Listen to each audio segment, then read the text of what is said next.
السلام عليكم ورحمة الله وبركاته، مع الدرس الثاني في مادة الفقه الشافعي لطلاب الصف الثاني السنة. درس بعنوان بيقول لي فصل في الاعتكاف: تعريف والحكم والدليل والمنزل. بيقول لي تعريف الاعتكاف لغة: اللبث في المسجد. اللبث في المسجد يعني المكوث في المسجد، تمام. وشرعا قال لي اللبث في المسجد من شخص مخصوص، شخص معين يعني بنية.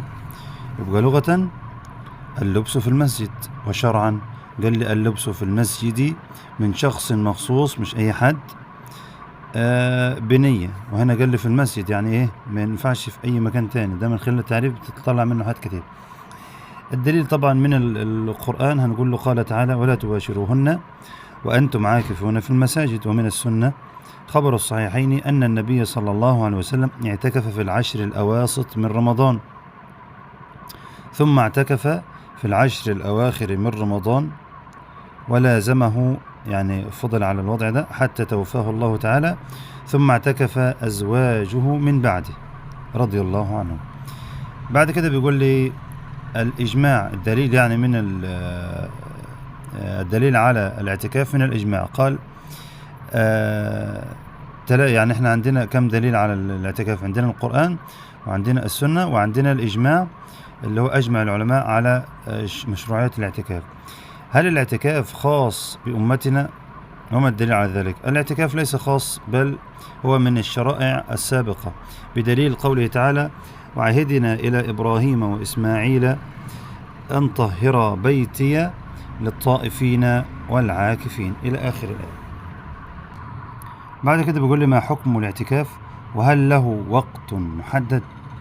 الاعتكاف طبعا كما نعلم سنة مؤكدة عن النبي صلى الله عليه وسلم، وهو مستحب في كل وقت في رمضان أو غيره.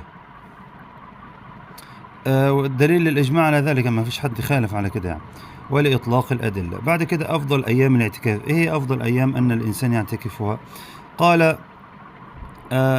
في العشر الأواخر من رمضان أفضل من غيره، يعني رمضان أفضل من غيره، وفي العشر الأواخر أفضل من أيام رمضان الباقي يعني. قال لي لماذا؟ لطلب ليلة القدر، إن ليلة القدر لا تكون إلا في العشر الأواخر. بيقول لي بما يحيي ليلة القدر، لو ربنا سبحانه وتعالى يعني إيه قذف في قلبي أو وجدت علامات أن هذه ليلة القدر، بما يحيي؟ قال لي بالصلاة والقراءة وكثرة الدعاء وكل فعل الخيرات. قال لي هي أفضل ليالي السنة، والدليل على قوله تعالى: ليلة القدر خير من 1000 شهر. وفي الصحيحين: من قام ليلة القدر إيمانا واحتسابا غفر الله له ما تقدم من ذنبه. وهي منحصرة في العشر الأواخر كما نص عليه الإمام الشافعي وعليه جمهور العلماء. بعد كده بيقول لي أركان الاعتكاف. أركان الاعتكاف قال لي وله أي الاعتكاف شرطان أي ركنان، فمراده بالشرط ما لا بد منه، بل أركانه 4 كما ستعرفه، وهي النية، واللبث بقدر ما يسمى عكوفا، والمسجد لازم يكون في المسجد، وأكيد في واحد هيعتكف معتكف. بعد كده التفصيل: النية ومحلها كما نعلم القلب كغيره من العبادات، وتجب. هنا في سؤال بيقول لي ما حكم النية في الاعتكاف المنذور؟ النية دي واجبة ولا غير واجبة؟ قال لي لا، احنا كما نعلم الاعتكاف في النذر ده واجب، لأن الإنسان أوجبه على نفسه. يبقى النذر نفسه إيه؟ الاعتكاف نفسه سنة مؤكدة. طب متى يكون واجبا؟ قال لي والله يكون واجبا إذا نذره. طب النية في النذر طب واجبة. وتجب نية فرضية في نذره ليتميز عن النفل. بعد كده بيقول لي ما الحكم لو أطلق الاعتكاف بدون تحديد مدة، محددش مدة؟ قال كفته النية دي كفته، وإن طال المكس، يعني وإن طال المكس في المسجد حتى برضو ده يكفيه. ما الحكم لو خرج من المسجد بلا عزم على العود؟ طلع من المسجد ولم يكن عنده عزيمة أنه يعود، قال لي والله يلزمه تجديد النية، لو عاد تاني يلزمه تجديد النية. ليه؟ لأن ما مضى من الاعتكاف عبادة تامة، خلاص العبادة الأولى دي تمت وانتهت، عايز ترجع تاني لابد من تجديد النية طبعا. طيب لو هو عزم بقى على أنه يعود إلى الاعتكاف، قال لي في الحالة دي لا يحتاج إلى نية، لأن هذه العزيمة مقام النية، تقوم مقام الايه؟ النية. قال لي متى يجدد المعتكف النية؟ امتى يجدد النية؟ قال لي والله لو خرج من المسجد بلا عزم وعاد، في الحالة دي احنا سجلينها، خرج من المسجد وما عندوش عزيمة ان يعود لاعتكاف تاني، طب هو عاد، قال لي في الحالة دي يلزمه تجديد النية، سواء خرج لتبرز لقضاء حاجة أم لغيره، لأن ما مضى كما قلنا عبادة مستقلة. طيب 2، قال لي متى يجدد برضو الاعتكاف؟ هنقول له 2 لو قيد الاعتكاف بمدة، يوم، شهر، وخرج لغير تبرز. يعني لغير تبرز يعني هنقول مثلا ايه مع التبرز، اي حاجة لغير حاجة، لو خرج لغير حاجة يعني. قال لي فيجدد النية وإن لم يطل، حتى لو لم يطل الزمن، في الحالة دي قال لي ايه لقطعه الاعتكاف، لأن الاعتكاف انقطع. ما حكم تجديد النية فيما يأتي بقى؟ قال لي لو قيد الاعتكاف بمدة كيوم وشهر ثم خرج من المسجد لغير ضرورة. في الأول احنا قلنا خرج ايه، ان خرج بلا عزم على العود، في الحالة دي ايه يلزمه النية لأنه ما عندوش عزيمة. طيب لو خرج وعنده عزيمة، قال لي في الحالة دي لا تلزمه النية. طيب هنا لو خرج، لو حدد بقى الاعتكاف يوم، شهر، وخرج من المسجد لغير ضرورة ورجع تاني، قال لي والله في الحالة دي لابد من تجديد النية، لأنه خرج لغير ضرورة وإن لم يطل الزمن لأنه قطع الاعتكاف. طيب لو كان خرج لضرورة، لا ما فيش مشكلة. لو كان خروجي من المعتكف لقضاء حاجة يعني لضرورة، فإنه لا يجب تجديد النية وإن طال الزمن، لأنه لا بد منه، فهو كالمستثنى عند النية. خلاص، يبقى إيه؟ واحد طلع من المسجد لغير ضرورة، المدة اللي طلعها دي سواء طويلة أو قصيرة، الاعتكاف كده إيه لابد له من تجديد النية لو عاد تاني. طيب واحد خرج من الاعتكاف لضرورة، طالت المدة أو قصرت، طالما خرج لضرورة قال لي في الحالة دي لا يجب عليه تجديد النية أو لا تلزم. إن نذر مدة متتابعة فخرج لعذر لا يقطع التتابع، يعني خرج لعذر والعذر دوت ما طولش بالتالي لا يقطع التتابع، فهنا قال لي لا يلزمه تجديد النية سواء خرج لتبرز أم لغيره، يعني العذر مش تبرز بس. الركن الثاني بيقول لي اللبث بقدر ما يسمى عكوفا، وجاب لي سؤال قال لي ما أقل مدة لللبث في المسجد للاعتكاف، وهل يجب السكون في المسجد أثناء الاعتكاف؟ يعني يفضل ما يتحركش ولا يعمل أي شيء. قال لي والله أقل مدة في المكث أي المكث بقدر ما يسمى عكوفا، يعني أي إقامة بحيث يكون زمنها فوق زمن الطمأنينة، يعني لو وقت قليل خالص فوق زمن طمأنينة الركوع قال لي يسمى عكوف، ده يعتبر اعتكاف. أما مقدار الطمأنينة في الركوع فلا يكفي قدرها، ولا يجب، هنا بيقول له هوت لا يجب السكون بل يكفي التردد، يعني التردد معناه الايه الخروج والدخول، خرج ودخل في المسجد وكده وبيتحرك، قال لي ده برضو ده يضر الاعتكاف.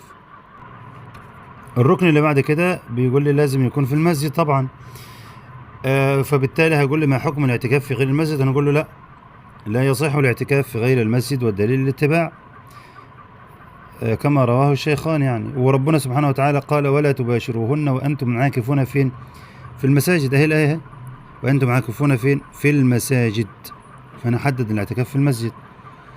يبقى الاتباع كما رواه الشيخان في الحديث، ودي الآية هي في القرآن، وبعد كده الإجماع. بيقول لي ما أولى مكان الاعتكاف؟ إيه أولى مكان إن أنا أعتكف فيه؟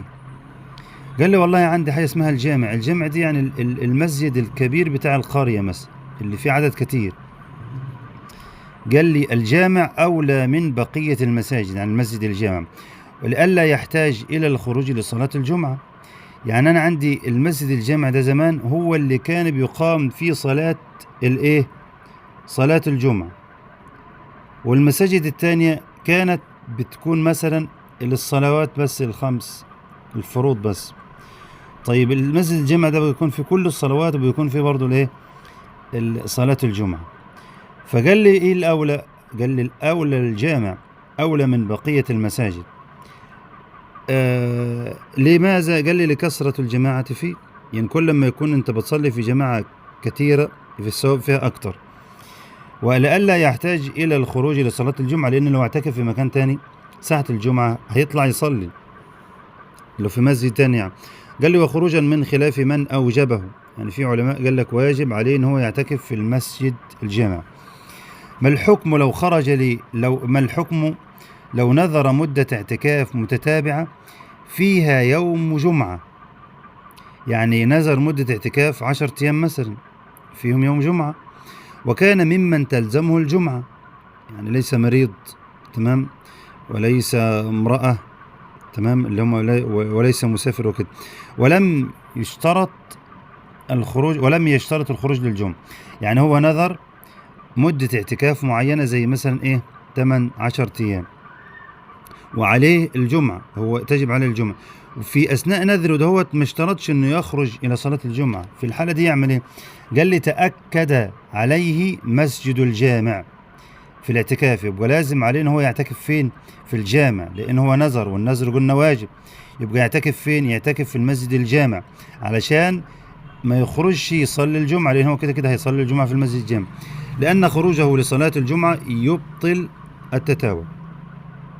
ما الحكم لو عين الناذر في نذره مسجد مكة أو المسجد النبوي أو الأقصى؟ ده قال لله علي أنني أعتكف أسبوع 10 أيام شهر في المسجد الحرام أو في المسجد النبوي أو في المسجد الأقصى. احنا قلنا طبعا طالما عين يبقى يلزمه الوفاء بالنذر. تعين الاعتكاف فيه لازم يكون في المسجد اللي هو قال عليه، فلا يقوم غير هذه المساجد مقامها لمزيد فضلها. ما ينفعش أقول لله علي إن أنا لو أعتكف لله 10 أيام في المسجد الحرام وبعد كده إيه كسلت ولا كده، وبعد كده راح أعتكف في مسجد الشهداء مثلا. لا يا حبيبي ما ينفعش. قال لي لا يقوم غير هذه المساجد لمزيد فضلها، ما فيش زيهم، لقوله النبي صلى الله عليه وسلم لا تشد الرحال إلا إلى 3 مساجد. يعني أنت لو عايز تطلع من مكانك وتروح لمسجد معين مخصوص ما ينفعش تروح إلا لل3 مساجد دول: مسجدي هذا المسجد النبوي والمسجد الحرام والمسجد الأقصى. ما الحكم لو عين الناذر في نذره المسجد النبوي أو الأقصى فاعتكف في مسجد مكة؟ طبعا يصح، المسجد الحرام أفضل منهم. قال لي يقوم مسجد مكة مقام المسجد النبوي والأقصى لمزيد فضل طبعا. طب ما الحكم لو عين الناذر في نذره المسجد الأقصى واعتكف في المسجد النبوي؟ طبعا نفس الوضع. قال لي يصح لأن المسجد النبوي أفضل من المسجد. ما الحكم لو عين مسجدا غير هذه ال3؟ قال لي والله لو عين مسجدا للاعتكاف غير هذه ال3 لم يتعين. ثانية واحدة. دلوقتي لو عين أو اعتكف في مسجد غير المساجد ال3 دول لا يصح الاعتكاف بتاعه، تمام؟ قال لي إيه بقى تاني؟ ما الحكم لو عين مسجدا للاعتكاف غير هذه ال3؟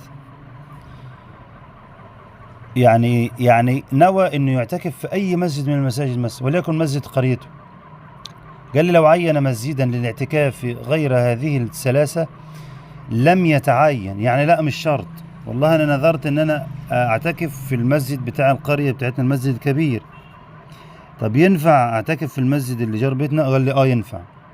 لم يتعين بل يصح اعتكافه في أي مسجد.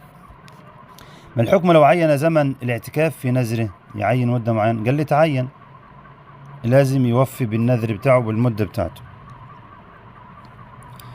بعد كده بيقول للمعتكف وشروطه طبعا لازم يكون مسلم عاقل لابد أن يكون ليس عليه حدث الأكبر، الخلو من الحدث الأكبر. يعني ينفع بالحدث الأصغر؟ قال ينفع بالحدث الأصغر طبعا. إلا لو صلى طبعا لازم إن هو يتوض. بعد كده بيقول لي رابعا خروج المعتكف. بعد كده لو خرج المعتكف من المسجد، قال لي والله لا يخرج المعتكف من المسجد إذا كان الاعتكاف منذورا، حتى لو غير مقيد بمدة، ما يطلعش إلا للضرورة طبعا، ولا تتابع إلا لحاجة ضرورية من بول وغائط. قال لي وما في معناهما كغسل من جنابة وغيره. ما الخروج الذي لا ينقطع به التتابع؟ قلنا طبعا إذا خرج ناسيا اعتكافه حتى لو طال زمن خروج، لو ناسي وطلع. إذا كان الخروج لعذر كحيض أو نفاس وإن طالت مدة الاعتكاف طبعا ما فيش مشكلة. إذا كان الخروج لغسل من جنابة قلناها. إذا كان الخروج لعذر كمرض أو إغماء أو جنون. قال لي والله وفي معنى المرض الخوف من لص أو حريق. إذا خرج المؤذن الراتب إلى منارة منفصلة، مكان بعيد عن المسجد يعني شوية، حتى يؤذن، دي كلها ما فيهاش أي مشكلة. بعد كده بيقول لي مبطلات الاعتكاف. إيه الحياة اللي أنا عملتها اعتكافي بطل؟ قال لي والله يبطل الاعتكاف بالوطء، الجماع. تمام. ليه؟ قال لي والله يبطل بالجماع بشرط أن يكون عالما بالتحريم، زي ما قلنا في الصيام، ذاكرا للاعتكاف، فاكر ومتذكر انه في اعتكاف، لانه ينافي العبادة. تمام كده. ولان الله سبحانه وتعالى قال ولا تباشروهن وانتم عاكفون في المساجد، يعني لا تجامع الزوجة اثناء الاعتكاف. يقول لي ما حكم المباشرة بشهوة؟ باشر زوجته بشهوة بل لكن بدون الجماع، فيما دون الفرج كلمس وقبلة اثناء الاعتكاف، ده حكمه وما الحكم لو جامع ناسيا للاعتكاف أو جاهلا، وما العلة والقياس؟ قال لي أما المباشرة بشهوة فيما دون الفرج فلا تبطله إذا لم ينزل، أما إذا أنزل فيبطل الاعتكاف. يعني واحد بشر زوجته فيما دون الفرج وأنزل بطل اعتكاف، إذا لم ينزل لم يبطل الاعتكاف. وخرج بالمباشرة ما إذا نظر أو تفكر فأنزل، طبعا ده لا تبطل الاعتكاف لعدم المباشرة. وخرج بالشهوة ما إذا قبل بقصد الإكرام أو نحوه أو بلا قصد، واحد بيقبل بنية إن هو يطيب خاطر زوجته لو كانت زعلانة ولا كده، قال لي لا يبطل لعدم وجود الشهوة. إذا جمع جاهلا قال لي كجماع الصائم. تمام. ده القياس بتاعه، بقول لك مع القياس هنقوله هو كجماع الصائم ناسيا صومه أو جاهلا فلا يضر كما مر. وطبعا الصورة دي ما اظنش انها تكون موجودة، ما اظنش ان واحد يجمع زوجته يعني وناس ان هو صايم. بعد كده بيقول لي حكم التطيب والتزين في الاعتكاف؟ ده كله ما فيهوش اي مشكلة، لان النبي صلى الله عليه وسلم لم ينقل عنه انه ترك ذلك. حكم عقد النكاح في الاعتكاف؟ قال لي ما فيش اي مشكلة ان يتزوج الرجل، لان هو مش محرم، مش في الحج، يعني المحرم لا يجوز له ذلك اللي هو في الحج. حكم ممارسة الصنائع للمعتكف؟ لو واحد مثلا ممكن يمارس مهنة الخياطة في المسجد، قال لي ينفع، بس لا يكسر منها. الصنائع في المسجد لا تكره كخياطة والكتابة وما لم يكسر منها. طب لو أكثر منها؟ قال لك كرهت لحرمة المسجد مش أي مكان تاني. قال لي طب إلا كتابة العلم، دي مهنة، إلا كتابة العلم ده فضل عظيم، لا يكره الإكثار منه بل يحمد على ذلك لأنه طاعة كتعليم العلم. قال لي وإن اشتغل المعتكف بالقرآن والعلم فزيادة خير. بعد كده ما يسن للمعتكف؟ طبعا يسن له الصوم، من السنة أن يكون المعتكف صائما. طبعا احنا بنتكلم عن الاعتكاف في غير رمضان، للاتباع والخروج من خلاف من أوجبه. يعني في علماء قالوا واجب على المعتكف أنه يصوم. ما حكم اعتكاف الليل فقط؟ قال لي يصح أن يعتكف الليل وحده فقط، لخبر الصحيحين أن عمر رضي الله عنه قال يا رسول الله إني نذرت أن أعتكف ليلة في الجاهلية، يعني الاعتكاف كان في الشرائع اللي قبل كده. قال أوفي بنذرك فاعتكف ليلة. متى يجب على المعتكف الصيام؟ قال لي والله يجب إمتى؟ زي ما احنا خدناه، إذا أوجبه على نفسه، لخبر أنس رضي الله عنه ليس على المعتكف صيام إلا أن يجعله على نفسه. رواه البيهقي والحاكم ولا أعلم صح. ما الحكم لو نذر اعتكاف شهر بعينه فبان أنه انتهى؟ والله نذر أن هو يعتكف شهر محرم، واحنا مثلا وقت في سفر، طب ده شهر محرم عد خلاص انتهى. قال لي لم يلزمه شيء لأن اعتكاف شهر قد مضى أمر محال، هيعتكف ازاي هو عد أصلا؟ حكم خروج المعتكف من اعتكاف التطوع. قال لي والله قال الأصحاب، يعني ايه أصحاب المذهب الشافعي يعني العلماء، الخروج من المعتكف لعيادة المريض وعدم الخروج سواء، ما فيش أي مشكلة، عاوز يطلع يزور مريض أو ما يطلعش عادي الاتنين واحد. قال ابن الصلاح إن الخروج لعيادة مريض مخالف للسنة، العلة لأن النبي صلى الله عليه وسلم لم يكن يخرج لذلك وكان اعتكافه تطوعا. وقال البلقيني أحد العلماء أيضا ينبغي أن نفرق بين أمرين. الإمام البلقيني قال لك هنفصل بين حاجتين. الأمر الأول قال لي والله لو كان المريض ده واحد غريب أجنبي من غير ذوي الأرحام الشخص، قال لي هنا يكون الخروج وعدمه سواء، يعني تطلع ما تطلعش تزوره عادي الاثنين زي بعض. قال لي أما إذا كان المريض من ذوي الأرحام بقى والأقارب والأصدقاء والجيران، قال لي فالظاهر أن الخروج لعيادتهم أفضل، لا سيما إذا علم أنه يشق عليهم. وفي الختام يكون كده انتهينا من درس الاعتكاف. سبحانك اللهم بحمدك، أشهد أن لا إله إلا أنت، أستغفرك وأتوب إليك. لو عجبك الشرح وعندك أي ملحوظة اذكرها في التعليق، ولا تنسى الدعاء والاشتراك في القناة. والسلام عليكم ورحمة الله وبركاته.